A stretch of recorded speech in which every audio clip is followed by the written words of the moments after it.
अस्सलामुअलैकुम and a very good morning. जागो लाहौर में आप सबको खुशामदीद कहते हैं जनाब। मैं हूं मुनीब आसिफ, इस उम्मीद के साथ कि आप लोग जहाँ कहीं भी होंगे खैरियत से होंगे। तो आज भी एक बड़े ही इम्पॉर्टेंट टॉपिक के ऊपर हम बात करने जा रहे हैं जो कि हमारी रोज़मर्रा की ज़िंदगी में बहुत अहमियत रखता है, और वो है घरेलू ज़िंदगी में माली दबाव का सामना करना। और ये मेरे ख्याल से हर किसी को करना पड़ता है। पहली चीज़ जो आपने तस्लीम करनी चाहिए वो हकीकत है, और हकीकत यह है कि माली हालात का बेहतर होना ज़िंदगी के लिए बहुत ज़रूरी है और बहुत अहम होता जा रहा है, क्योंकि माली मुश्किलात हों तो हमारे रिश्ते भी इससे मुतासर होते हैं। तो ऐसी सूरत में क्या करना चाहिए? कुछ चीज़ें हैं जिन्हें जहन में रखें तो उम्मीद है कि मसले पैदा नहीं होंगे। पहला कदम ये कि हम अपने शरीके हयात या फिर घर के दूसरे अफराद के साथ माली मामलात पर खुली और साफ़ गुफ्तगू करें और हर चीज़ पर बात करें।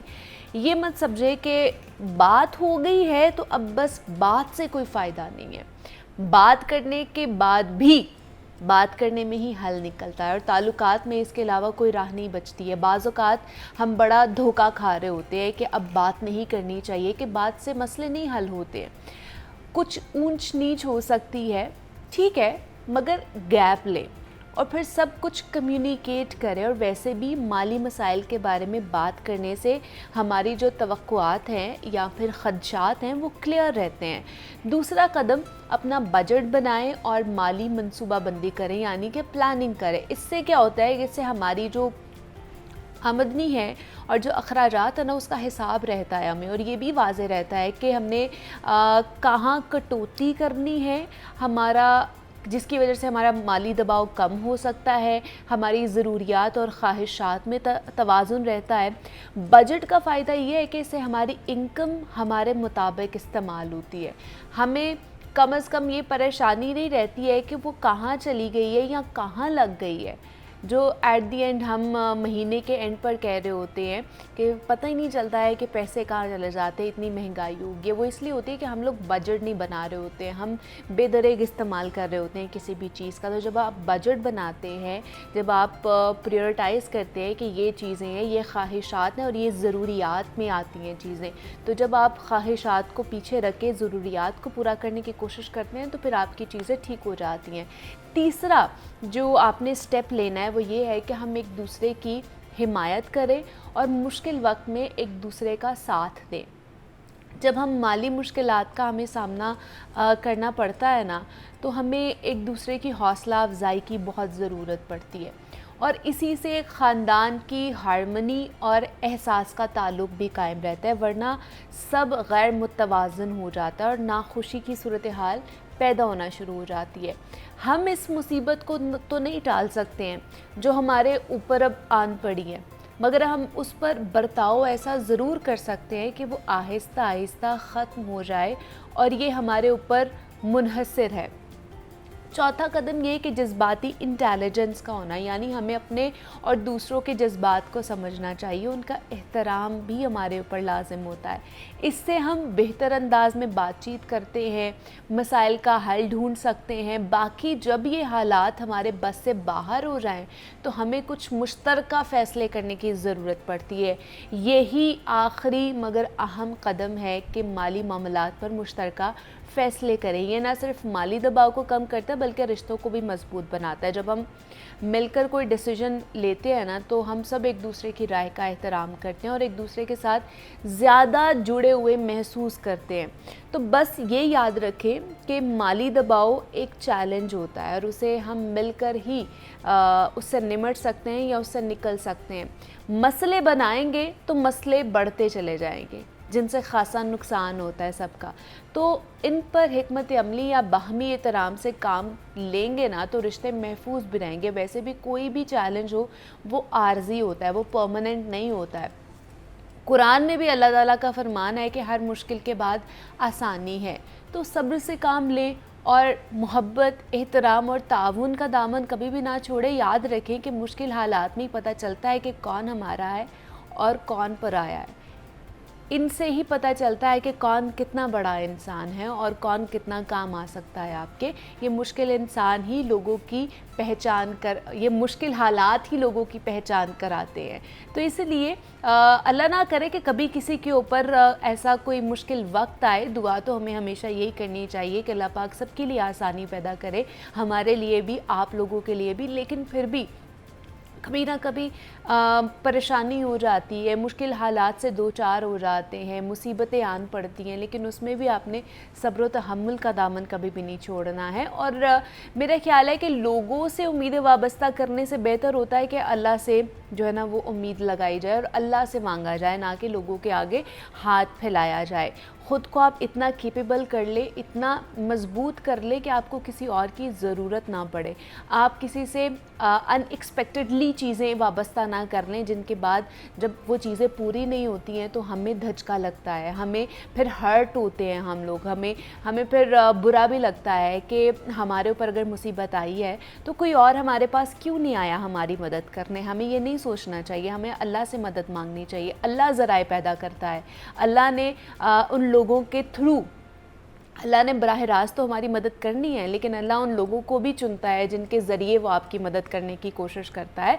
तो इसीलिए हमेशा अल्लाह से ही मांगना चाहिए, ना कि किसी और से अपनी जो उम्मीदें हैं वो वाबस्ता करनी चाहिए। तो ये आज का पैगाम था। अभी प्रोग्राम में आगे बढ़ते हैं और आपको बताएं कि जनाब हर इंसान को ना बुढ़ापे का खौफ होता है कि हम एज करते जा रहे हैं।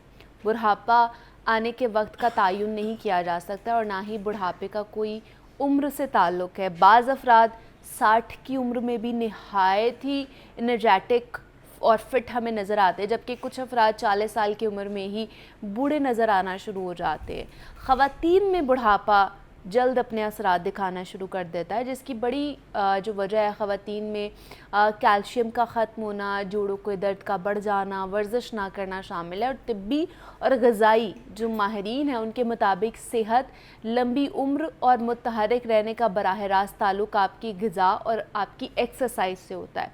तो ख़ुद को अगर आपने मुस्बत ग़िज़ा का आदी बना लिया है और रोज़ाना की बुनियाद पर आप थोड़ी बहुत एक्सरसाइज कर रहे हैं या योगा कर रहे हैं ना, तो ज़िंदगी लंबी होने समेत बेहतर और आसान भी गुज़रती है। तो आज हम एक्सरसाइज, योगा के ज़रिए क़ुव्वत मुदाफ़त को कैसे बेहतर किया जा सकता है, इम्यूनिटी को किस तरह बूस्ट किया जा सकता है थ्रू योगा, आज हम उस पर बात करने की कोशिश करेंगे। और अगर आपकी इम्यूनिटी बूस्टअप होती है तो इसके क्या क्या फ़ायदे होते हैं और अगर ये लो होती है तो इसके क्या क्या नुकसानात हो सकते हैं, इस पर बात करनी है। इस पर बात करने के लिए हुमैरा ख़ान हमारे साथ स्टूडियो में मौजूद है, जो कि फ़िटनेस एक्सपर्ट, योगा एक्सपर्ट हैं। मैं आपको वेलकम कहती हूँ। जागो लाहौर में कैसी हैं आप? अस्सलाम वालेकुम, आप कैसी हैं? मैं बिल्कुल ठीक ठाक।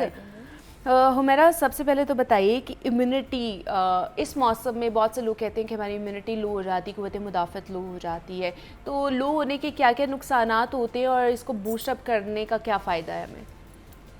जी, सबसे पहले मैं बताना चाहूँगी आपको, आज मैं आपको 3 ब्रीदिंग बताऊँगी इसके लिए, इम्यूनिटी के लिए। अच्छा। और 3 ही आसनास योगा के और 2 मुद्रास बताऊँगी जिससे आप अपनी इम्यूनिटी को कैसे बढ़ा सकते हैं। अब देखिए, सबसे पहली बात ये है कि हमारी जो इम्यूनिटी है ये क्या हमारी बॉडी में क़ुव्वत मुदाफ़त जो है वो क्या काम करती है। जो हम बाहर से सारा हम कोई वायरल, बैक्टीरियल जो भी इन्फेक्शंस हम लेते हैं उसको अल्लाह ताला ने एक बॉडी का मैकेनिज़्म बनाया है, वाइट ब्लड सेल्स, जो कि फ़ाइट करते हैं क़ुव्वत मुदाफ़त को बढ़ाने के लिए। और वाइट सेल कहाँ बनते हैं हमारी बॉडी में? हमारे स्प्लीन में बनते हैं, हमारे लिम्फ नोड्स होते हैं। लिम्फ नोड्स जो हैं वो हमारी पूरी बॉडी में 100 से ज़्यादा है। अब अगर आपको वो पॉइंट्स बता दिए जाएं जब आप एक्सरसाइज करते हैं तो वो लिम्फ नोड्स पे आपका प्रेशर आता है और किस तरह से आप अपनी इम्यूनिटी को बढ़ा सकते हैं, किस तरह वाइट ब्लड सेल्स को बढ़ा सकते हैं। तो जो लोग एक्सरसाइज नहीं करते उनकी क़ुव्वत मुदाफ़त, इम्यूनिटी उनकी लो होना शुरू हो जाती है और वो लोग जल्दी बीमार होते हैं। लेकिन जो लोग, और मैं तो आपको बताना चाहूँगी, जो लोग योगा करते हैं अल्हम्दुलिल्लाह वो लोग कभी बीमार नहीं होते। कभी उनको, लेकिन लोग कहते हैं कि हम बड़ी अच्छी ग़िज़ा खा रहे होते हैं, हम गोश्त भी खा रहे होते हैं, हम सब्जियां, फ्रूट्स भी खा रहे होते हैं, तो हमारी इम्यूनिटी लो नहीं हो सकती है। तो इम्यूनिटी का ताल्लुक जो है वो ग़िज़ा से है या वर्जिश से है? दोनों चीज़ें दोनों चीज़ें बहुत ज़रूरी है। पानी बहुत ज़रूरी है, हेल्दी डाइट बहुत ज़रूरी है। जैसे कि आप ये हर्बल हमारे इसमें आयुर्वेद में जैसे हम लहसुन लेते हैं, ग्रीन टी लेते हैं, जिंजर का जूस उसमें ऐड करते हैं, मिंट ऐड करते हैं, तो ये बहुत ज़्यादा बेनिफिशियल होता है हमारी इम्यूनिटी को बढ़ाने के लिए। अच्छा। हमारे मुद्राज हमारी इम्यूनिटी को बढ़ाने के लिए, मैंने आपको बताया ना जैसे लिम्फ नोड्स होते हैं हमारे पूरी बॉडी में जहाँ वाइट ब्लड सेल बनते हैं, 100 से ज़्यादा लिम्फ नोड है। जैसे कि हमारी कार्डियोवास्कुलर एक्सरसाइजेज हम करते हैं, या हमारा एक सिस्टम है कार्डियोवास्कुलर, फिर है रेस्पिरेटरी, इसी तरह ये हमारा एंडोर्फिन का इसका हम जिससे बढ़ता है। इसलिए ये बहुत ज़रूरी है कि आप योगा के वो प्रेशर आप में, जैसे मैं आपको अभी 3 पोजेज बताऊंगी। पश्चिम उत्तानासना, अच्छा, वज्रासना। वज्रासना जैसे हम लोग नमाज में बैठते हैं ना, हाँ अपनी काफ मसल के ऊपर सारा प्रेशर देते हैं, पीछे की तरफ अपने पाँव को कर लेते हैं, इससे हमारी इम्यूनिटी बहुत तेज़ी से बढ़ती है। फिर पश्चिम उत्तानासना जिसमें हम अपने अब दोनों हाथों को आगे ले आते हैं, लेग्स को स्ट्रेट करके, उसमें फिर उत्तान पदानासना जैसे ऊपर से दोनों हाथ नीचे लेके आते हैं, अपने पेट को अंदर की तरफ खींचते हैं, ये बहुत इंपॉर्टेंट है। इसी तरह 3 ब्रीदिंग्स है, अगर आप रोज़ कोई भी रेजीम आप फॉलो कर रहे हैं ना, कुछ भी आप कर रहे हैं, अगर आप ये 3 रोज़ाना ब्रीदिंग कर लेते हैं, आपकी इम्यूनिटी बहुत तेज़ी से बढ़ती है। कौन-कौन सी? एक है कपालभाति, एक है नाड़ी शोधन प्राणायाम, एक है भस्त्रिका प्राणायाम। अच्छा। अभी आप इनके नामों पे ना जाइएगा कि ये मुश्किल नाम है, लेकिन ये उनका आसान तरीका है कि आप जहाँ भी जाते हैं, आप वॉक करने जाते हैं। वैसे तो लोगों के लिए आसानी सिर्फ यही है, आजकल देखा जा रहा है कि सिर्फ वॉक ही होती है, लेकिन आप वॉक सिर्फ 15 से 20 मिनट करें, उसके अलावा फ्लेक्सिबिलिटी की एक्सरसाइजेस करें। ये आपको बहुत जंग करती है, बहुत जवान, जैसे अभी आपने पहले बात की, हर शख्स जवान रहना चाहता है, कोई बूढ़ा नहीं होना चाहता। तो अगर आप चाहते हैं आपकी स्किन ग्लो करती रहे, फेस आपका टाइट रहे हमेशा, स्किन आपकी टाइट रहे, इलास्टिसिटी बढ़ती रहे, तो आप ज़्यादा से ज़्यादा फ्लेक्सिबिलिटी की एक्सरसाइजेस करें। 15 से 20 मिनट 25 मिनट आप कोई वॉक कर लें या जॉगिंग कर लें या कुछ भी करें। उसके बाद स्ट्रेचिंग ज़रूर करें। स्ट्रेचिंग बहुत ज़रूरी है। स्ट्रेचिंग जो है आपकी बॉडी में, फेस में ग्लो बढ़ा देती है। और जो ब्रीदिंग मैं आपको बता रही हूँ उसमें आपने क्या करना है, लंबी भस्त्रिका सबसे पहले ऐसे ही आपने मुद्रा लगाना है, ये एंग्जाइटी और डिप्रेशन का मुद्रा। लंबी गहरी सांस ली, नाक से एक बार लेके उसके बाद आपने लंबी नाक से ली। अच्छा, कुछ लोग समझते हैं कि अब हमने जो ब्रीदिंग करनी है ना, ऐसे कुछ अपनी बॉडी को हिलाने की ज़रूरत नहीं है। आपने रिलैक्स हो जाना है, अपने शोल्डर को बिल्कुल ढीला छोड़ देना है, स्पाइन को बिल्कुल ढीला छोड़ देना है, स्ट्रेट बैठ जाना है। आपने आप फ्लोर पे भी बैठ सकते हैं, आप कुर्सी पे भी बैठ सकते हैं, इवन कि आप बेड पे बैठे हैं, जहाँ नमाज पे बैठे हैं, नमाज के बाद आप टाइमर लगा लेंगे। सबसे अच्छा तरीका है जब आप नमाज के बाद ब्रीदिंग की आदत बना लेंगे ना, हर नमाज के बाद 3 मिनट, तो ये आप बहुत रिलैक्स हो जाएंगे। आपने पहले ये नाक से एक ब्रीदिंग करनी है, 4 सेकेंड इनहेल, 4 सेकेंड एक्सेल। जब आप लंबा एक्सेल करेंगे आपका पेट अंदर चला जाएगा। नाक से ही एक्सेल करना है आपने? इनहेल भी नाक से, ठीक है। ये भस्त्रिका हो गया। मैंने आपको कहा नाड़ी शोधन प्राणायाम, उसमें आपने राइट नॉस्ट्रिल को बंद कर लिया, लेफ्ट साइड से सांस ली, फिर लेफ्ट को बंद किया, राइट से निकाल दी, फिर इधर से लिया, दूसरी साइड से निकाल दिया। इसका पूरी एक साइंस है। ये सिर्फ हम नहीं कर रहे, यहाँ पे जितने भी बैठे हुए लोग सारे कर रहे हैं। अगर आप चाहते हैं ना कि आपको कभी हाई ब्लड प्रेशर ना हो, कभी टेंशन ना हो, एंग्जाइटी ना हो, आप लोग जवान रहें, तो आप इसकी आदत बना लेंगे। ये जो है ना नाड़ी शोधन प्राणायाम, इसको अनुलोम विलोम भी कहते हैं इसको। और इसका क्या फायदा है ये जो हम लोग कर रहे हैं? इसके पीछे भी एक पूरी साइंस है। देखिए आपकी जो राइट साइड है, इसे हम सोलर साइड कहते हैं, सूरज को प्रेजेंट करते हैं। राइट साइड से जो हम सांस ले रहे हैं सूर्यासूर कहते हैं। लेफ्ट साइड जो है ये हमारी चांद को प्रेजेंट करती है, इसे हम चंद्रसूर कहते हैं। अब जो राइट साइड है ये गर्म है क्योंकि सूरज को प्रेजेंट कर रहा है, और लेफ्ट साइड जो है ठंडी है। ये साइंटिफिकली भी एक तरफ से ब्लड आ रहा है, दूसरी तरफ से ब्लड प्योरीफाई होकर आ रहा है। हमारा हार्ट जो पंप करता है उसका साइंटिफिकली भी ये प्रूवन है कि एक साइड गर्म है, एक साइड ठंडी है। अब जब आपकी बॉडी में हीट बढ़ती है, जो हमारी योगा की संस्कृत में ज़ुबान में जैसे कहते हैं ना, पित्त बढ़ जाना, जब हीट बढ़ जाती है उससे भी प्रॉब्लम्स आते हैं। एसिडिटी होना शुरू हो जाती है, जलन होती है, बहुत ज़्यादा हाई ब्लड प्रेशर होता है। और जब ठंडक बढ़ती है, वात और कफ बढ़ जाता है, तो उससे आपको रेशा और बलगम और जोड़ों में दर्द, ये बहुत प्रॉब्लम आता है। तो ना ही ठंडक बढ़नी चाहिए और ना ही हीट। इन दोनों को बैलेंस करने के लिए आपने गर्म और ठंडी साइड से ब्रीदिंग करके राइट को बंद किया, लेफ्ट से सांस लिया। एक्चुअली हम लोग एक ही सांस चल रही होती है हमारी, हम दोनों को यूज नहीं करते।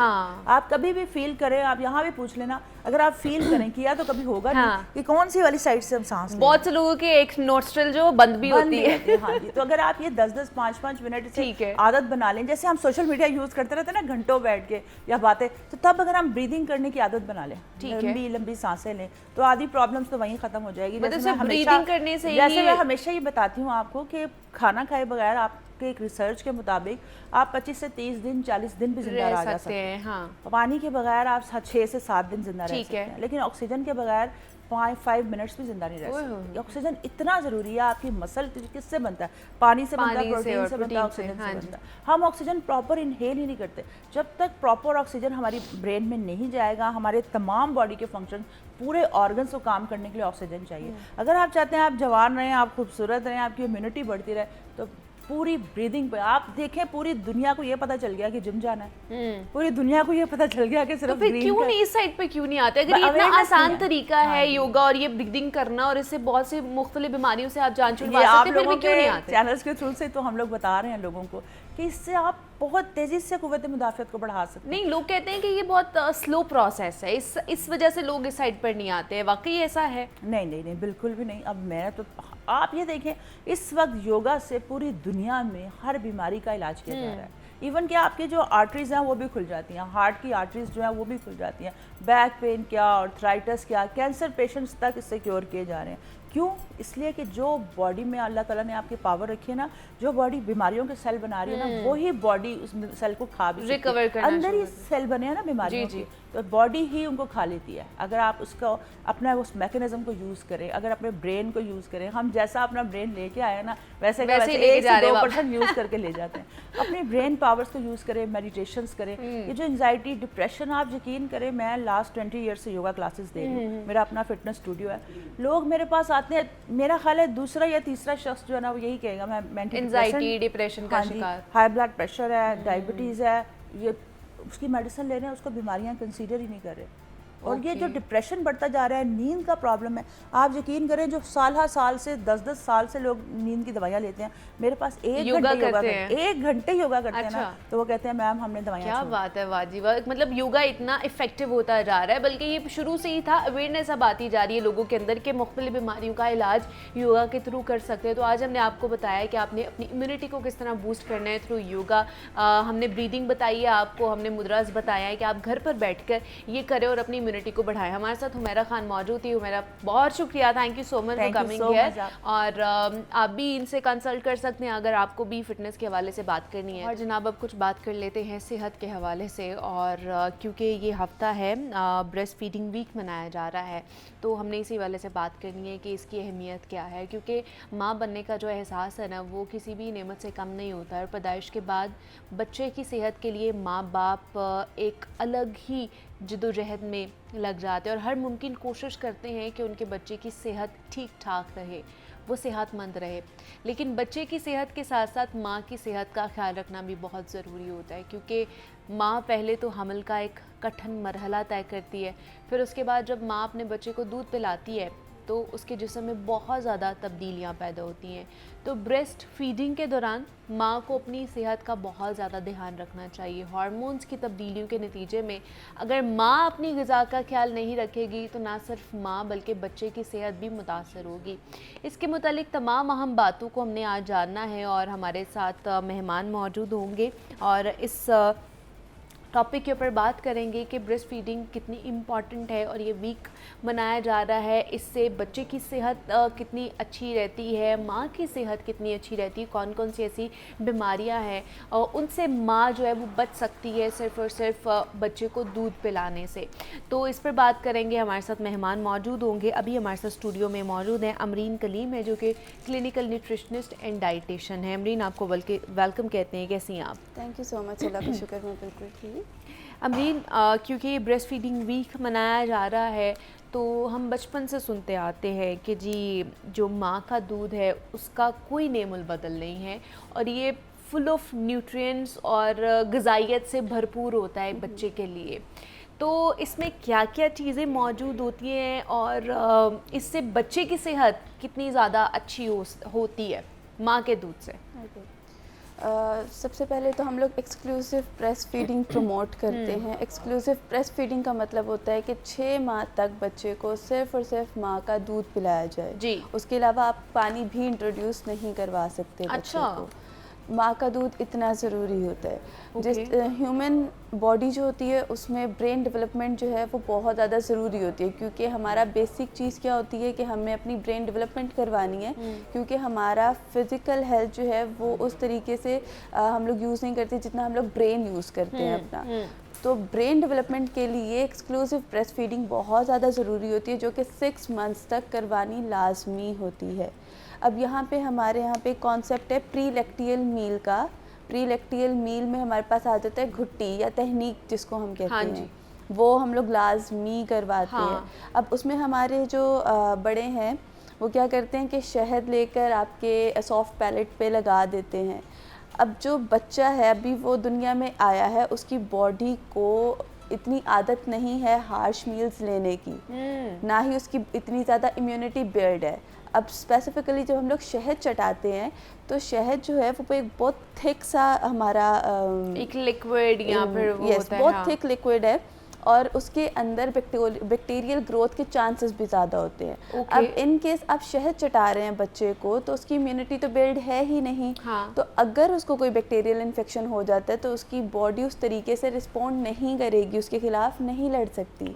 तो सबसे पहले हम लोग कोशिश करते हैं कि आप जो प्री लैक्टियल मील है जिसको हम लोग तहनीक बोलते हैं या घुट्टी कहते हैं, वो आप अगर आप क्योंकि वो सुन्ना के अकॉर्डिंग करवाते तो सुन्ना तो ये है कि खजूर के साथ करवाएं।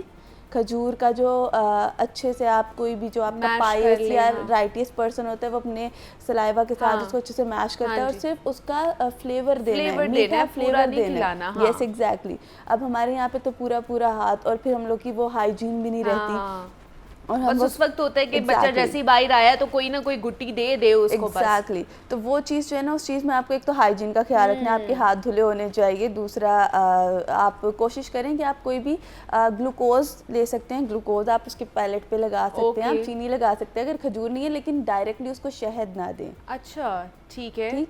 दूसरी बात ये कि ब्रेस्ट फीडिंग पर आ जाते हैं, हमारे यहाँ पे फार्मूलाज यूज़ होते हैं और उसको बताया जाता है कि ये दूध है, आप ये डब्बे वाला दूध शुरू करवा दें। ऑल्दो डब्बे के ऊपर लिखा होता है कि ये दूध नहीं है, ना तो दूध के रिप्लेसमेंट है, दीज आर फार्मूला मिल्क भी नहीं है, दीज आर फूड सप्लीमेंट्स। अच्छा, फार्मूला मिल्क भी नहीं है। जहाँ पे मिल्क का लफ्ज़ यूज़ हो जाता है ना, वहाँ पे उनको लगता है कि वो दूध ही है। एक्चुअल में वो पाउडर फूड सप्लीमेंट होता है। और फूड सप्लीमेंट हम लोग शुरू करवा देते हैं, जबकि 6 महीने तक हम लोगों ने करवानी एक्सक्लूसिव ब्रेस्ट फीडिंग।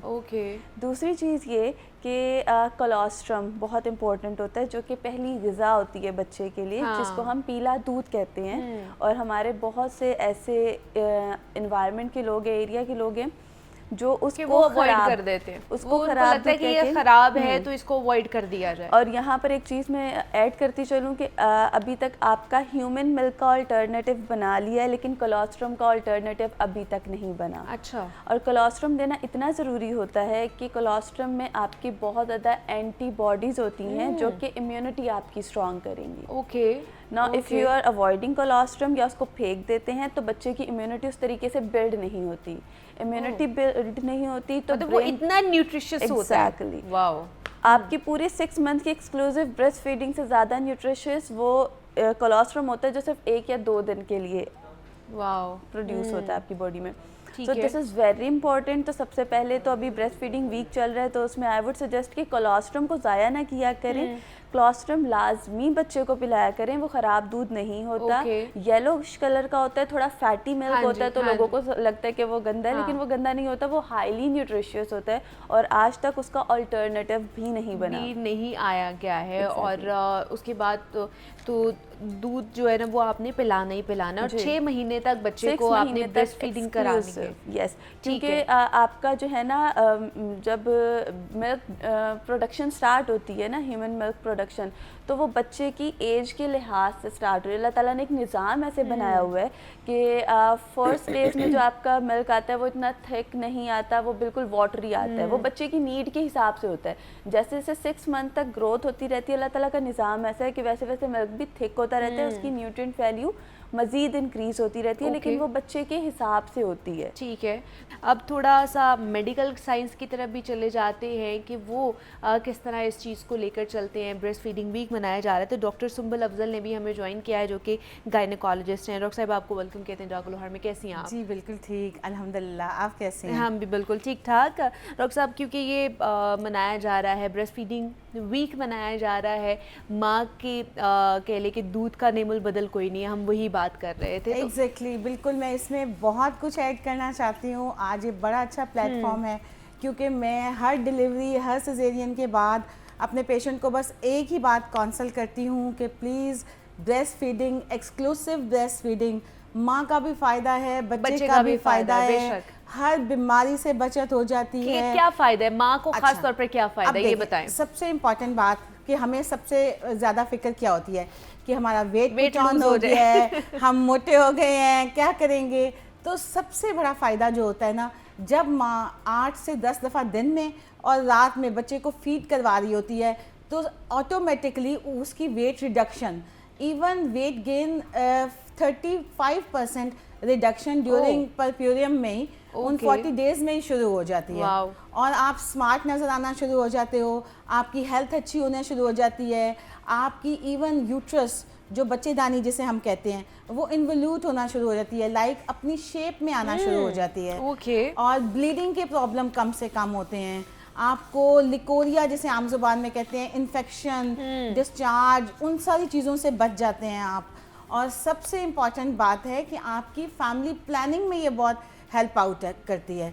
लाइक कि देखिए, सबसे बड़ा जो हम पेशेंट को काउंसल करते हैं कि प्लीज़ अब एक बच्चा हो गया है, इसकी हेल्थ, इसकी परवरिश, आपने रात को जागना है, मियाँ ने जागना है, पूरे घर को पता है कि अब बेबी जाग रहा है, ये इस वक्त सो रहा है, तो ऑब्वियसली आपकी हेल्थ पे इफेक्ट आता है। आप बहुत कुछ कॉम्प्रोमाइज कर रहे हो, सेक्रीफाइस कर रहे हो। तो इसके लिए बहुत इंपॉर्टेंट है कि आपका फैमिली प्लानिंग का एक अच्छा सा गैप हो।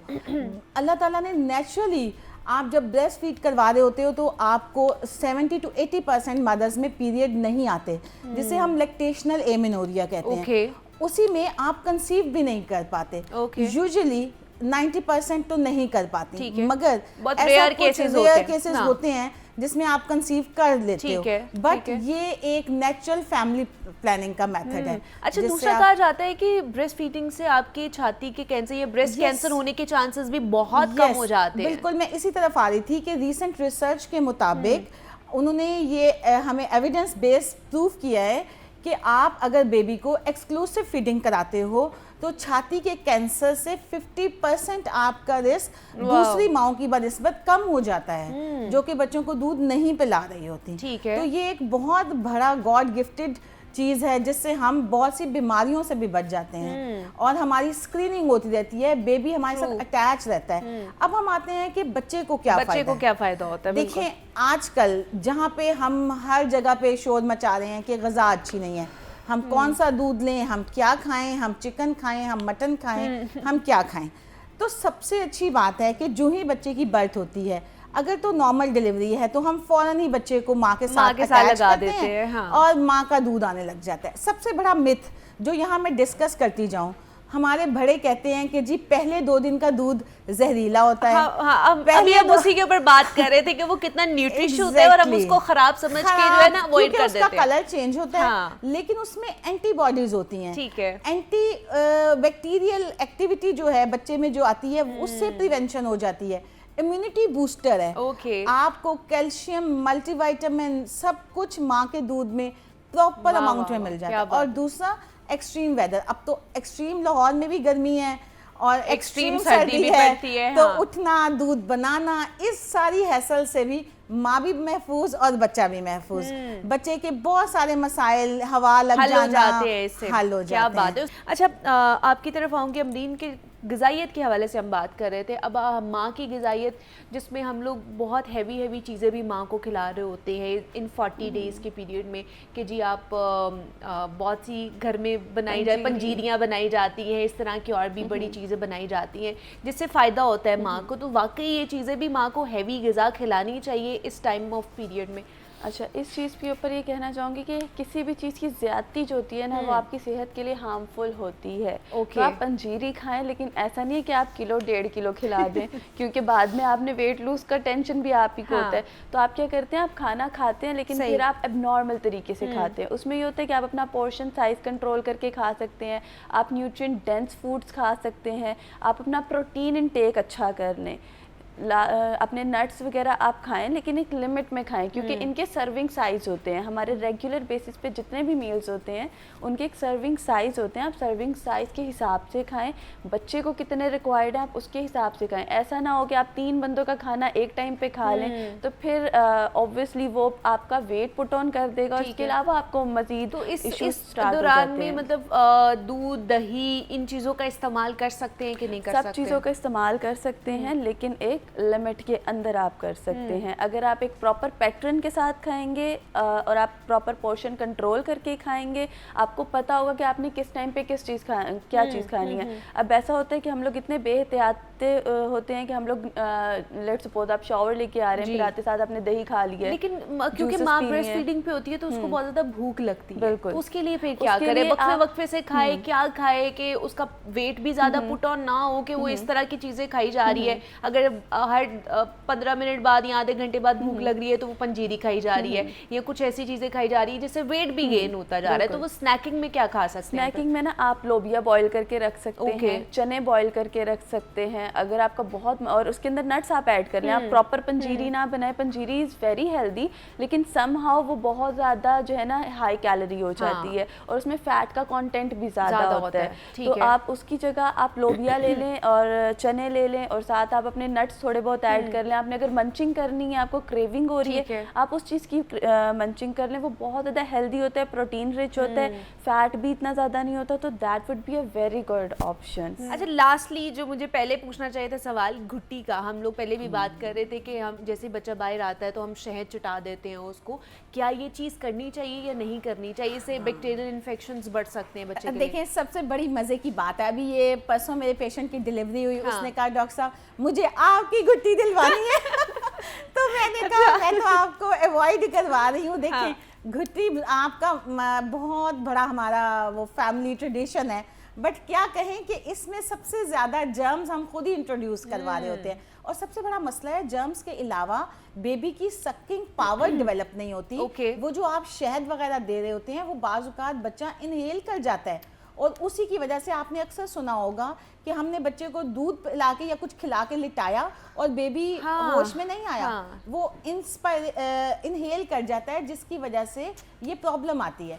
इसलिए घुट्टी आपका शौक ज़रूर है, ट्रेडिशन ज़रूर है, बट इसको थोड़ा अवॉइड करें। और घुट्टी की सूरत में सबसे बेहतरीन है माँ का दूध। ठीक है, माँ का दूध सबसे बेहतरीन घुट्टी है, इससे बच्चे की इम्यूनिटी भी बेहतर है और वो जर्म से भी बच जाता है। ठीक है, मतलब उसे अवॉइड करना चाहिए। लेकिन हमें डॉक्टर साहब ने बताया था कि आप जैसे खजूर को थोड़ा सा मसल के या अपने स्लाइवा के साथ उसको थोड़ा सा करके मेडिकल पॉइंट ऑफ व्यू से आपको बता रही कि बेबी की सकिंग रिफ्लेक्स ही नहीं होता ना, तो वो इनहेल कर जाता है बाजू का, मतलब ना ही करे तो ज्यादा बेहतर है। माँ का दूध ही पिला दें वो ज्यादा है। माँ का दूध पिला दें मोहब्बत से, वो बहुत है, वो बहुत है। ठीक है जी, डॉक्टर सुंबल हमारे साथ मौजूद थी और अमरीन हमारे साथ मौजूद थी। आप दोनों का बहुत शुक्रिया, thank you so much doctor साहिबा कि आप दोनों यहाँ पर आएँ। ब्रेस्ट फीडिंग के हवाले से हम बात कर रहे थे, कितनी अफादियत है और कितनी अहमियत है इसकी। यहाँ पे ब्रेक लेते हैं, मिलते हैं इस ब्रेक के बाद।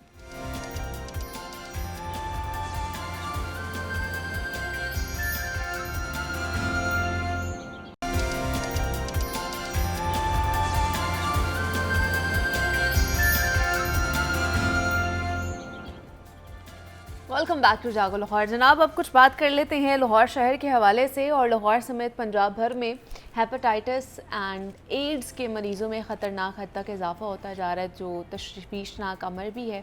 और पंजाब में इस वक्त 1 करोड़ से ज़ायद हेपेटाइटिस के मरीज़ हैं, जबकि पंजाब में एड्स के 50,000 मरीज़ रिपोर्ट हुए हैं।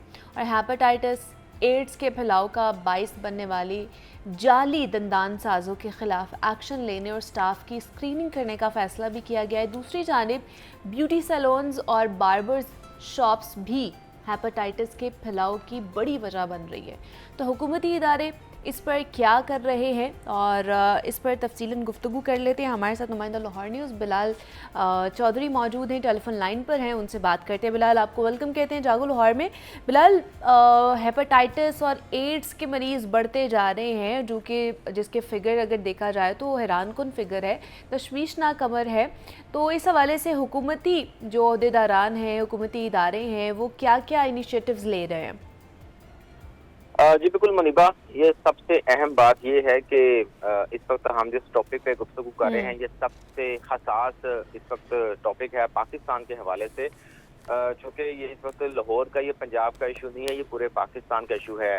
इस वक्त हम हेपेटाइटिस सी में दुनिया में पहले नंबर पे आ चुके हैं और दुनिया में सबसे ज़्यादा जो मरीज़ हैं, एक जो आलमी इदारा सेहत है WHO, उसके मुताबिक पाकिस्तान के अंदर इस वक्त 1 करोड़ 26 लाख जो हेपेटाइटिस के जो पेशेंट्स हैं वो मौजूद हैं, जबकि पंजाब के अंदर जो गैर रजिस्टर्ड मरीज़ हैं मजमूई तौर पर उनकी जो तादाद है वो तकरीबन 1 करोड़ है। देखिए, WHO ने जो 1 करोड़ 26 लाख बताए हैं, ये उन्होंने रजिस्टर्ड मरीज बताए हैं, जबकि कुछ मरीज ऐसे हैं जिनको पता ही नहीं होता, उनको हेपेटाइटिस सी हो चुका होता है, हेपेटाइटिस बी होता है, उनको पता ही नहीं होता। तो ये जो पेशेंट्स हैं जो कि प्रोबेबल हैं और उनकी तादाद तकरीबन सिर्फ पंजाब के अंदर 1 करोड़ है। तो इसी वजह से पाकिस्तान हेपेटाइटिस में इस वक्त नंबर 1 बन चुका है और जिसका आने वाले मुस्तकबिल में आने वाला जो होगा फ्यूचर, उसमें हमें ये नुकसान होगा कि इसमें सबसे ज़्यादा जो पेशेंट्स होंगे वो लीवर फेलियर के होंगे, उनको लीवर ट्रांसप्लांट करवाने की ज़रूरत पड़ेगी। फिर उसके ऊपर ये फैमिली के ऊपर ये फिनेंशियली बोझ आएगा, ये पाकिस्तान की मईशत के ऊपर बोझ आएगा। तो इसके साथ साथ आपको पता है फिर इंटरलिंक करता है, हेपेटाइटिस सी जो फैलता है ये ब्लड ट्रांसफ्यूजन की वजह से फैलता है। तो इसके साथ साथ जो एड्स है ये भी ब्लड ट्रांसफ्यूजन की वजह से फैलता है। तो इन दोनों में काफ़ी ज़्यादा चीज़ें जो हैं मुश्तरक है, पेशेंट्स की जो सिम्टम्स हैं उसके पॉइंट ऑफ व्यू से भी, और जिस जगह पे हम जाते हैं मतलब ब्यूटी सैलून्स में, बार्बर सैलून्स में, फिर उसके बाद जो डेंटिस्ट हैं, दंतान साज, उनके पास जाते हैं, या फिर हम कोई सर्जिकल ऑपरेशन करवाने जाते हैं या किसी अताई के पास जाते हैं जो कि इंजेक्शन लगा देते हैं, एक ही सिरिंज से 10 मरीजों को जो है इंजेक्शन लगा देते हैं, उनको पानी में भिगो के उनको। तो लाहौर शहर में तो अताइयों की भरमार है बिलाल, इसके ऊपर मैंने पहले भी सेगमेंट भी किया, आपके साथ भी, अथॉरिटी के साथ भी, अताइयों की भरमार है। तो फिर इस तरह के तो पेशेंट्स हमारे सामने आएंगे और फिर ये बीमारियां भी बढ़ती जाएंगी।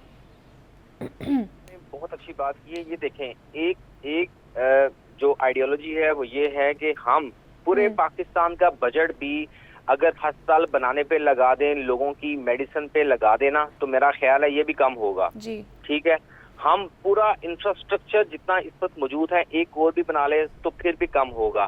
सबसे अहम बात है कि आप प्रिवेंशन पे काम करें, लोगों को अवेयर करें, ये जो सिस्टम मौजूद है इसको ठीक करें, ये जो लाइसेंसिंग है, जो अतायत है, इसको ख़त्म करें। ये हमारे पास क़वानीन मौजूद हैं, बस इम्प्लीमेंटेशन की कमी होती है, जिसके ऊपर हम बात भी करते हैं कि अगर हमने इन जैसी पेचीदगियों से बचना है तो हमें इम्प्लीमेंटेशन अपनी तेज़ करनी है। अमल दरामद का जो मामला है, सिस्टम है, उसको बेहतर करने की ज़रूरत है, गवर्नेंस बेहतर करने की ज़रूरत है। हम बात कर रहे थे हेपेटाइटिस के हवाले से, एड्स के हवाले से, क्योंकि ये बीमारी है जो कि एक से दूसरे बंदे में ट्रांसफ़र होती है और ये फैलती ही जा रही है, जिसके सबब बहुत सारे हमारे सामने आए, जिस पे हमने डिटेल में गुफ्तगू की है। मोहम्मद बिलाल हमारे साथ टेलीफोन लाइन पर मौजूद थे, नुमाइंदा लाहौर न्यूज़ है। Bilal, thank you so much. अब आगे बढ़ते हैं, एक और इशू पर बात कर लेते हैं।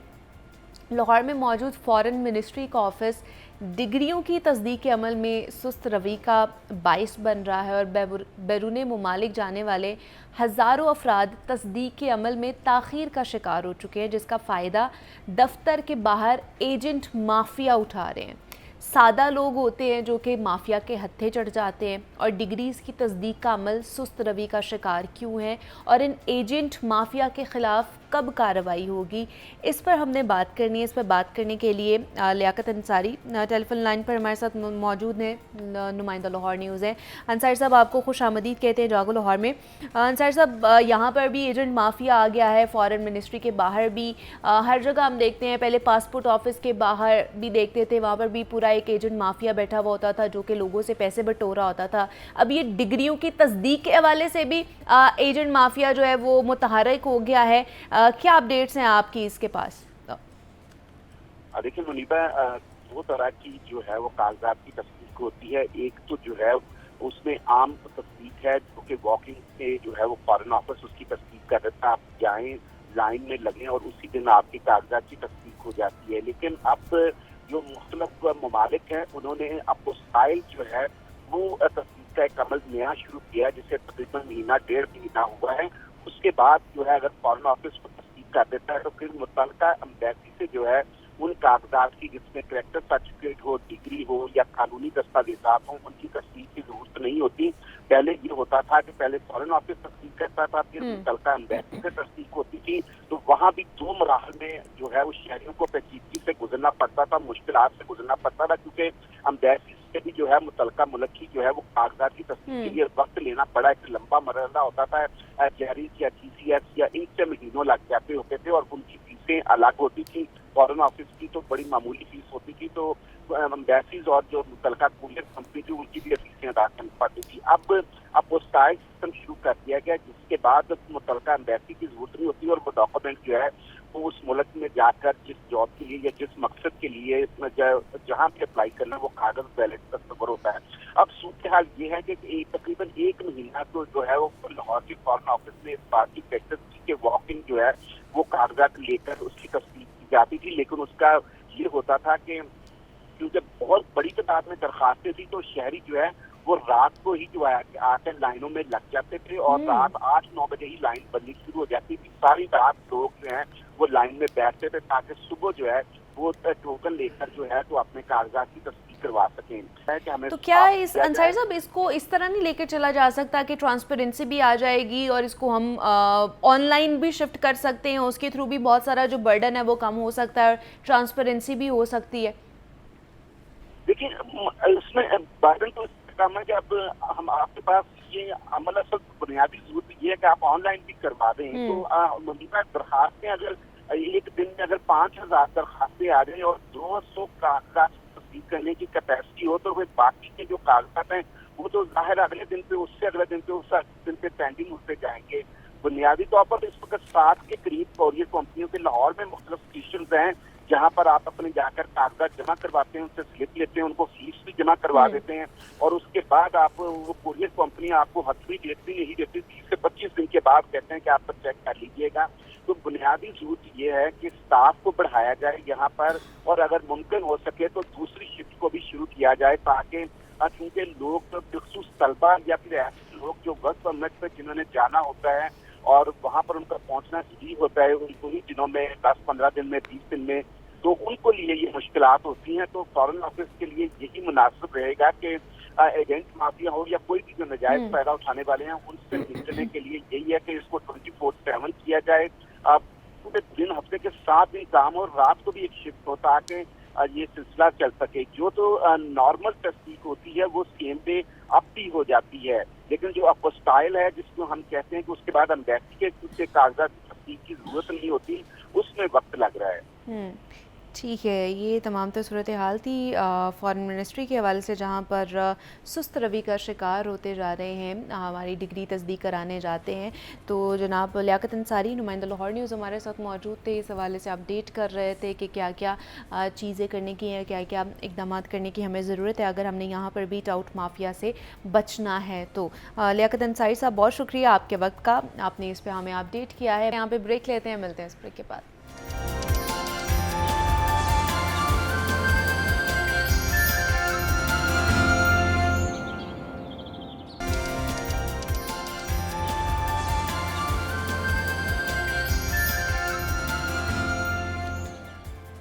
वेलकम बैक टू जागो लाहौर। जनाब, कहा जाता है कि हर चीज़ का एक सही वक्त मुकर्रर होता है और अगर हम उस चीज़ को वक्त से पहले हासिल करना चाहेंगे तो वो हमारे लिए नुकसानदेह साबित हो सकती है।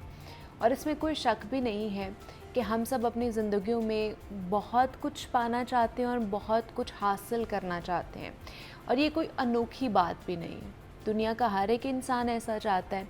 हमारी ख्वाहिशात की कोई हद नहीं, मगर जब कोई ख्वाहिश हद से बढ़ जाए तो कहते हैं कि हवस का रूप धार लेती है, और फिर जब इंसान अपनी फ्रस्ट्रेशन या फिर ख्वाहिशात को पूरा नहीं कर पाता तो वो इस कदर बेकाबू हो जाता है कि वो गुस्से में कुछ भी करने के लिए तैयार हो जाता है। हम में से बेशतर अफराद ख्वाहिशात और जो फ्रस्ट्रेशन है उसके फ़र्क को समझ नहीं पाते हैं और गुस्से में किसी भी हद तक जाने को तैयार हो जाते हैं। लिहाजा गुस्से पर काबू पाने, इसके काबू में ना आने के लिए आज हमने इस मौजू को सिलेक्ट किया है कि जनाब इंसान अपनी ख्वाहिशात पर काबू पाकर कैसे आगे बढ़ सकता है और कैसे गुस्से पर काबू पाकर अपनी ज़िंदगी में कामयाब हो सकता है। तो इस पर बात करनी है। हमारे साथ नेहा खान स्टूडियोज़ में मौजूद हैं, जो कि क्लिनिकल साइकोलॉजिस्ट हैं। नेहा, आपको वेलकम कहते हैं जागो लाहौर में। कैसी हैं आप? बिल्कुल ठीक। नेहा, आप गुस्से पर काबू पाएं, ना कि गुस्सा आप पर काबू पाए, आज का हमारा स्लोगन ये है। बल्कि होना भी यही चाहिए, हर किसी को पता होना चाहिए कि हमने गुस्से को कंट्रोल करना है, ना कि गुस्सा हमें कंट्रोल करे। But most of the time यहाँ पर मेरे ख्याल से 99.9% जो लोग हैं वो गुस्से के हाथों जो है ना वो मार खाते हैं। गुस्सा उनको कंट्रोल कर रहा होता है। तो क्या गुस्से को कंट्रोल किया जा सकता है? इंसान अपने गुस्से को कंट्रोल कर सकता है? देखिए, सबसे पहले तो अगर ये कहा जाए कि गुस्सा बिल्कुल ख़त्म हो जाए तो वो चीज़ गलत होगी, क्योंकि एंगर, गुस्सा is a form of an emotion, और इमोशंस हमारी ज़िंदगी का एक बहुत इंटीग्रल पार्ट है। अगर हमारे अंदर इमोशंस नहीं होंगे तो हम कुछ भी नहीं है। फीलिंग्स एंड इमोशंस हमारा एक बेसिक कंपोनेंट है जिसकी वजह से हम सर्वाइव कर रहे हैं। सो गुस्सा अगर ख़त्म हो जाए ये कहना गलत होगा। हाँ, गुस्से को कंट्रोल कैसे करना है ये सीखना जो है बहुत ज़रूरी है। और आई थिंक कि आजकल लोगों में अब तो खैर इतनी अवेयरनेस आ रही है, लेकिन कुछ लोगों में अभी भी फितरी तौर पे और कुछ इतने वो जज्बाती हो जाते हैं कि उन्हें नहीं समझ आती, और बहुत से लोग सफ़र भी करते हैं, घरों में भी, आपके जॉब्स पे भी, स्कूल्स कॉलेजेस में भी। एक वो लेबल, एक स्टिग्मा बना दिया जाता है कि इस बंदे को तो बहुत गुस्सा आता है, तो बहुत जज्बाती है, और फिर उनसे लोग जो है वो आहिस्ता आहिस्ता अवॉइड करना शुरू कर देते हैं, कता ताल्लुक़ करना शुरू कर देते हैं, और वो आहिस्ता आहिस्ता आइसोलेट होना शुरू हो जाते हैं, तन्हाई पसंद वो होना शुरू हो जाते हैं अपने आप को वो, क्योंकि उनको पता है कि उनके अंदर एक ये प्रॉब्लम है। लेकिन इसको आइडेंटिफाई करना भी एक तो ज़रूरी है, और दूसरा अगर किसी को फ़ील हो रहा है कि ये बंदा जज्बाती है और इसके अंदर गुस्से का मसला है तो हेल्प लेनी भी ज़रूरी है। अच्छा। लेकिन कुछ चीज़ें ऐसी हैं जो हम घर बैठे ही, मतलब अगर हम अकेले कमरे में बैठे हैं या इवन अपने जॉब की जगह पे बैठे हुए हैं, तो हम कुछ चीज़ें अपने अंदर ऐसी पैदा कर सकते हैं, ऐसी स्किल सीख सकते हैं जिससे गुस्से पे जो है वो काबू पाया जा सकता है। तो सबसे पहले समझना ये ज़रूरी है कि गुस्सा जो है वो एक्शन और रिएक्शन का एक कंपोनेंट है। अच्छा। कोई भी चीज़, कोई भी वाक़या आपकी ज़िंदगी में पेश आ रहा है, कोई भी सिचुएशन आपकी ज़िंदगी में है, तो वो एक्शन होता है और उसका हम रिएक्शन देते हैं। ठीक है। ये अब हम पे डिपेंड करता है कि हम उसका रिएक्शन कैसे दे रहे हैं। अगर फॉर एग्ज़ाम्पल आपकी गाड़ी का एक्सीडेंट हो गया फॉर एग्ज़ाम्पल, तो गाड़ी के एक्सीडेंट में अब हमारे पास चॉइस है, क्योंकि हम इंसान हैं, हमारे पास एक चॉइस है कि हम उसका रिएक्शन कैसे देंगे। इट कुड बी पॉजिटिव और इट कुड बी नेगेटिव। अब ये हमारी तरबियत, हमारी अपब्रिंगिंग, हमारा एक्सपोजर, हमारा सोसाइटी के अंदर जो एक चाल चलन है, उठना बैठना है, वो बहुत मैटर करता है कि हम पॉजिटिव अप्रोच को फॉलो करेंगे या नेगेटिव अप्रोच को फॉलो करेंगे। उसमें ये होता है कि पॉजिटिव अप्रोच में हम ये कहेंगे कि अच्छा एक्सीडेंट हो गया, कोई बात नहीं, नुकसान होना था, हो गया, अल्लाह ने किसी बड़े नुकसान से बचाया, या कोई बड़ी आफत आते आते जो है वो रह गई, इस तरह भी इस बात को लिया जा सकता है। और नेगेटिविटी में हम इसको इस तरह भी ले सकते हैं कि जिसने एक्सीडेंट गलती से अगर कर दिया तो हम उसको मारना शुरू कर देंगे, हम पुलिस बुला लेंगे, एक तमाशा खड़ा होगा रोड के ऊपर। तो ये सब हम पे डिपेंड करता है। अब इसको स्किलफुली हमने हैंडल कैसे करना है। जब एक्शन एक हो गया, एक सिचुएशन पेश आ गई, रिएक्शन में अब you have to control yourself. अच्छा। हाउ? अब इसकी कुछ टेक्निक्स हैं, कुछ स्ट्रैटेजीज़ हैं जो हमने फॉलो करनी होती हैं। ठीक है। नंबर 1, ये समझना ज़रूरी है कि आपके ब्रेन के, आपके दिमाग के 2 हिस्से हैं, एक है राइट ब्रेन और एक है left brain. Okay. Right brain जो है वो ज़्यादातर इमोशंस को नोटिफाई करता है, जो हमारे जज्बात हैं, जो फीलिंग्स हैं, जो इमोशंस हैं, राइट ब्रेन उसको करता है, and that works with in a blink of an eye, less than seconds, क्योंकि दिमाग आपका न्यूरोट्रांसमिटर्स है ना, हम सोच भी नहीं सकते, लाइट की रफ्तार से भी ज़्यादा रफ्तार है हमारे न्यूरोट्रांसमिटर्स की।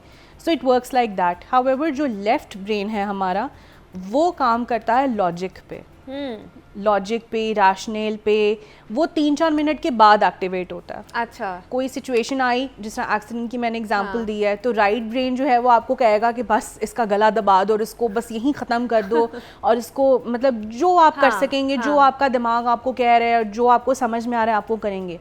लेकिन अगर आप थोड़ी देर के लिए अपने आप को बिल्कुल उस सिनारियो से 2 कदम पीछे ले जाएं, गाड़ी का एक्सीडेंट हो, आप गाड़ी में ही बैठे रहें बजाय कि आप बाहर निकलें, 2-3 मिनट अपने आप को दें ज़रा सोचने के लिए कि हुआ क्या। हो सकता है कि आपकी अपनी गलती हो सकता है आपने सिग्नल तोड़ा हो सकता है आपने पीछे से आने वाली गाड़ी को देखा ना हो। तो take 2 to 3 minutes and then the left brain will be activated and that will give you the logical explanation कि अब करना क्या है।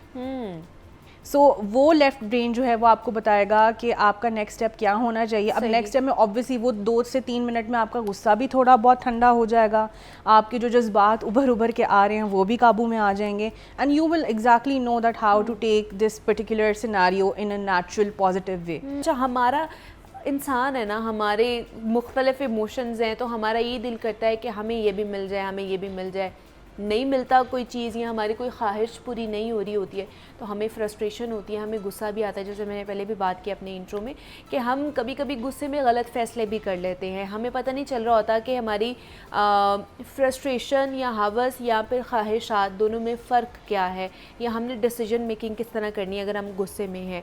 तो क्या इससे भी हम आगे बढ़ने से रुक रहे होते हैं जब हमारी ख्वाहिशात हद से ज़्यादा बढ़ जाती हैं या हम गुस्से में कोई डिसीजन लेते हैं? बिल्कुल, आपके डिसीजंस आपने अपनी ज़िंदगी की हर स्टेज पे लेने हैं, हर रोज़ लेने हैं। सुबह उठने से लेके रात सोने तक आपकी लाइफ में ऐसे पॉइंट्स कितने आते हैं कि जिसमें आपने डिसीजन मेकिंग करनी होती है। अब डिसीजन मेकिंग को फ्लॉलेस कैसे बनाया जाए, अगेन इसमें भी स्किल सीखने की ज़रूरत है। जो हमारी ख्वाहिशात हैं या जो डिज़ायर्स जिनको हम कहते हैं, वो बेसिकली अगर साइंटिफिक रिसर्चेस देखी जाएँ तो हॉफमैन जो हैं उनका मैं अभी एक आर्टिकल पढ़ रही थी, उसमें उन्होंने ये कहा है कि desires are somewhat directly related to emotions. अच्छा, जो आप फील कर रहे हैं, जो आपके जज्बात हैं, डिज़ायर्स या आपकी नीड्स जो हैं, जो ख्वाहिशात हैं, वो वही उसी की अक्कासी कर रहे हैं। अच्छा, सो वही आप प्रोजेक्ट कर रहे हैं। फॉर एग्जांपल, आपको गुस्सा आ रहा है तो जो आपका डिज़ायर है वो ये होगा कि आप सामने पड़ा हुआ ग्लास उठा के तोड़ दें, प्लेट उठा के तोड़ दें, किसी को जाके मारें या कुछ ऐसा करें कि जिससे आपका गुस्सा जो है वो निकल सके। तो ये आपका एक नीड हो गई ना, क्योंकि आप फील वैसा कर रहे हैं। सो जैसा आप फील करेंगे आपकी ख्वाहिश भी वैसे ही बनती जाएगी। इसमें एक बात समझना बहुत ज़रूरी है कि हमारा माइंड जो है वो हमारा मास्टर है। अच्छा, हम माइंड के मास्टर है, माइंड हमारा मास्टर है। फिज़िकल बॉडी या जो हमारी थॉट्स, हमारी सोचें जो माइंड को मैसेज देंगी, माइंड वही करेगा। रात को सोने से पहले अगर हम ये कहें कि सुबह बहुत लंबा दिन है, जॉब पे जाने का दिल नहीं कर रहा, कैसे होगा, काम बहुत ज़्यादा है, तो माइंड आपको आगे से कहेगा। कल रात ही मैं एक डॉक्टर जावेद इकबाल का पढ़ रही थी, माइंड आपको ये कहेगा ओके मास्टर, और सुबह जब आप उठेंगे आपके सर में दर्द होगा, आपके जिस्म में दर्दें होंगी। अच्छा, आपको कुछ भी ऐसा हो सकता है कि जिससे आप ये कहें कि आज छुट्टी कर ली जाए तो ज़्यादा बेहतर है। लेकिन अगर आप रात को एक पैशनेट होके सोएंगे और आप ये प्लान करके सोएंगे कि नहीं सुबह काम है और मैं बहुत अच्छे से करूँगा या करूँगी, और मैं एज अ चैलेंज इसको एक्सेप्ट करूँगी और मैं ये फुलफ़िल करूँगी जो भी मेरे टास्क हैं, तो माइंड आपको वही मैसेज देगा रात में कि ओके मास्टर, मैं इसको बहुत अच्छे तरीके से सॉल्व करूँगा, और आप देखें आपका दिन जो है वो बिल्कुल वैसे ही गुजरेगा जो आप सोच रहे होंगे, जो आप प्लान करेंगे। तो डिसीजन मेकिंग आपकी अपनी होती है। इसमें बहुत इंपॉर्टेंट है कि आप डे टू डे टास्क जो है उनको लिखें ज़रूर। अच्छा, उनको लिखना बहुत ज़रूरी है। कल आपने क्या करना, आज रात आपकी डायरी में लिखा हुआ होना चाहिए। Okay. आप ना भी लिखें, just make a list in your mind that this you have to do in the morning या in the coming day, and try to make sure that वो आप पूरा करें। अगर किसी वजह से रह भी गया है तो इट्स ओके, कैरी फॉरवर्ड हमेशा होती ही हैं चीज़ें, लेकिन कोशिश करें कि उसको पूरा करें। और प्रॉब्लम सॉल्विंग स्किल्स जो है, अगेन उसमें आपके माइंड का इंटैक्ट होना बहुत ज़रूरी है। सही। आपको पॉजिटिव होना, आपका पॉजिटिव होना बहुत ज़रूरी है। पॉजिटिविटी कैसे आएगी? मेडिटेशन से, योगा से, हेल्दी डाइट से, अपना सपोर्ट सिस्टम इतना स्ट्रॉन्ग बनाने से कि कभी भी अगर आप किसी प्रॉब्लम का शिकार हैं तो आप अपने फैमिली से, अपने फ्रेंड से बात कर सकें, अपने को वर्कर से बात कर सकें। अगर जॉब में आपको प्रॉब्लम आ रही है, सो देल help you out in decision making. Decision हम कभी भी अकेले नहीं ले सकते, अगर हम लें भी तो ऑब्वियसली कुछ चीज़ें ऐसी होती हैं कि जिसमें हम ले सकते हैं, लेकिन try to seek support socially. एक वो फिर आपका जो है ना एक वो स्ट्रॉन्ग वैलिड पॉइंट बन जाता है डिसीजन का भी कि हाँ मैंने मशवरा करके डिसीजन लिया था। लेकिन ये जो नेगेटिव थॉट्स होती हैं गुस्से में ख़ास तौर पर वही आ रही होती है और हम उसको एड्रेस नहीं कर पाते हैं कि कौन सी थॉट नेगेटिव है, कौन सी थॉट पॉजिटिव है, क्योंकि उस वक्त हम गुस्से में होते हैं, किसी भी इमोशन में होते हैं। इवन दो कि हम जब ज़्यादा खुशी के इमोशन में भी होते हैं तब भी हम बहुत से ऐसे स्टूपिड डिसीजंस ले लेते हैं जो हमें बाद में रिग्रेट होता है कि हमें नहीं लेने चाहिए थे। इसी तरह हमारा गुस्से में भी यही सूरत हाल होती है। तो हम कैसे ये एवेलुएट कर सकते हैं कि ये एक पॉजिटिव सोच है या फिर ये नेगेटिव थिंकिंग है, नेगेटिव थॉट आ रहा है जिसको हमने परसू नहीं करना है? इसमें ये होता है कि देखें अगेन वही एक्शन रिएक्शन वाली बात आ गई। जब नेगेटिविटी आपके अंदर है और आपको लग रहा है कि आपको गुस्सा आ रहा है या कोई भी नेगेटिव इमोशन है, तो एक्शन हुआ, उसका रिएक्शन आपने देना है। अब उसके दरमियान में एक चीज़ होती है आपका अपना सेल्फ कंट्रोल, जिसको आप इख्तियार भी कह सकते हैं, वो आपने खुद डेवलप करना है। ठीक है, टेक अ ब्रेक, वही राइट ब्रेन लेफ्ट ब्रेन वाली बात आ गई, थोड़ा सा पीछे हट जाएं, डिस्ट्रैक्ट करें अपने आप को और जो वो सेल्फ कंट्रोल है उसको ऊपर लेके आएँ। अच्छा, स्टार्ट थिंकिंग अबाउट इट कि अगर मुझे गुस्सा आ रहा है वो क्यों आ रहा है, इसका क्या रीज़न है, क्या ट्रिगर है, अगर मैं गुस्से में ये कदम उठाऊंगा या ये बिहेवियर शो करूंगा इसका क्या कॉन्सिक्वेंस हो सकता है।